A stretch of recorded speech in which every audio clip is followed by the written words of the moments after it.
Audiobook. Teoría de la situación revolucionaria. De Shafik Handal. Hacia junio de 1987, y para la inauguración de la capacitación en la educación política, para el desarrollo de cuadros en la etapa final de la Guerra Popular Revolucionaria, Shafik Handal ofreció una larga exposición sobre el devenir del movimiento revolucionario que hasta ese año se había gestado. Un fragmento de dicha exposición es la que tienen en sus manos. Situación revolucionaria y la revolución misma es un proceso objetivo. Yo voy a poner de ejemplo una figura que no está situada en el terreno de la lucha social, es un ejemplo físico, para hacer un símil y entender cómo se desarrolla la situación revolucionaria. Colocamos un jarro con agua sobre la cocina, aún no la hemos conectado.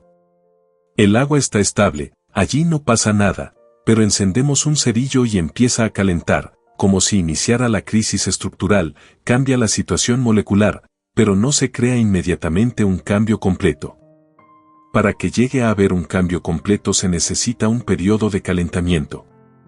Durante un buen tiempo el agua sigue siendo agua, no se notan cambios, pero se está calentando, el fuego sigue ardiendo. Si le quitamos el fuego, si le quitamos el calor, se vuelve a enfriar.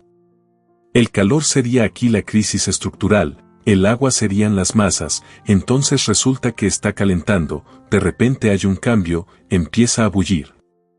El ascenso de las burbujas es como cuando ya empiezan las manifestaciones en la calle, las huelgas, las protestas, pero todavía es nada más efervescencia. El agua está en la misma situación, sigue líquida y continúa calentándose, acumulando calor. Entonces, llega un momento en que empieza la ebullición, empieza a hervir, eso sería como la crisis revolucionaria. Allí estamos entrando en los primeros pasos de la situación revolucionaria. Lenin llama situación prerevolucionaria al primer momento y luego viene la situación revolucionaria. El agua está más caliente, aún no hierve, pero sigue calentándose hasta el momento en que empieza a soltar burbujas grandes, eso equivale a la crisis revolucionaria, después el agua pasa a ser vapor. Se produce la revolución. Nosotros podemos acelerar ese proceso, lo estamos viendo, está ocurriendo, porque hay calor, hay agua y está calentándose, nosotros lo podemos acelerar o rebajar, podemos aumentar la intensidad del calor o bajar.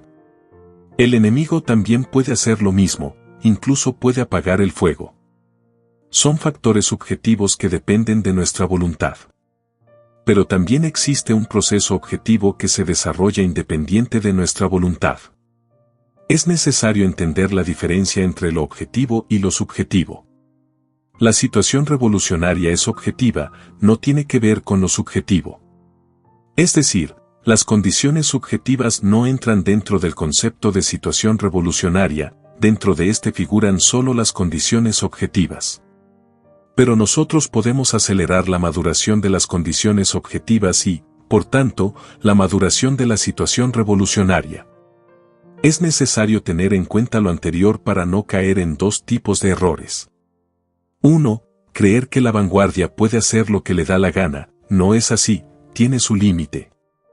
La vanguardia no puede crear una guerra revolucionaria en un país donde no hay crisis estructural ni situación revolucionaria, ni puede haberla. No se puede, a voluntad, crear la situación revolucionaria, lo que se puede hacer es acelerarla o bloquearla. 2. Creer que al iniciarse la crisis estructural ya se inició automáticamente la situación revolucionaria. Tampoco, tiene que pasar un tiempo para que los efectos de la crisis estructural empiecen a convertirse en fenómenos sociales. Las bases no son teóricas, las masas no están formadas por un montón de teóricos, analistas, sociólogos que dicen, miren, ya empezó la crisis estructural. Entonces en consecuencia debemos dar inicio a la situación revolucionaria. ¿Cómo la crisis estructural se transforma en situación revolucionaria? ¿Cómo las masas la producen? Las masas, al sentir los efectos de la crisis que les causan los problemas, comienzan a luchar en relación con esos efectos, sin darse cuenta que están vinculados con algo que se llama crisis estructural. Poco a poco llegan a tomar conciencia de que para resolver sus sufrimientos hay que derrocar al régimen y crear otro sistema. Eso ya es la toma de conciencia revolucionaria. Tiene que pasar un tiempo desde el estallido de la crisis estructural para que las masas sientan los efectos y empiecen a moverse, se inicia el burbujeo en el jarro. La situación no es automática. Se pasa por un proceso que puede ser más corto o más largo, en relación con las condiciones de cada país y de la política de la vanguardia que sabe o no sabe acelerar ese proceso. Si se desemboca en la revolución y ésta no triunfa, ¿qué pasa con la situación revolucionaria? ¿Continúa o no? Hay casos en los cuales la situación revolucionaria ha seguido un tiempo más. Por ejemplo, en la Revolución de 1905 en Rusia. Lenin puso el punto culminante de esa situación revolucionaria en diciembre de 1905, cuando se produjeron los estallidos y alzamientos revolucionarios. Pero después llegó a la conclusión de que la situación revolucionaria se mantuvo vigente hasta 1907. La vanguardia tenía la posibilidad de hacer volver otro momento de la crisis revolucionaria, pero no tuvo la capacidad suficiente de hacerlo. Aquí en El Salvador, después de la insurrección de 1932, a pesar de la gravedad del golpe que recibieron la población y el partido, siguió la lucha en 1933 y 1934, la situación revolucionaria no había terminado de desvanecerse totalmente. Al hablar de la situación revolucionaria nos referimos a un periodo más o menos breve, pero no tan corto como la crisis revolucionaria.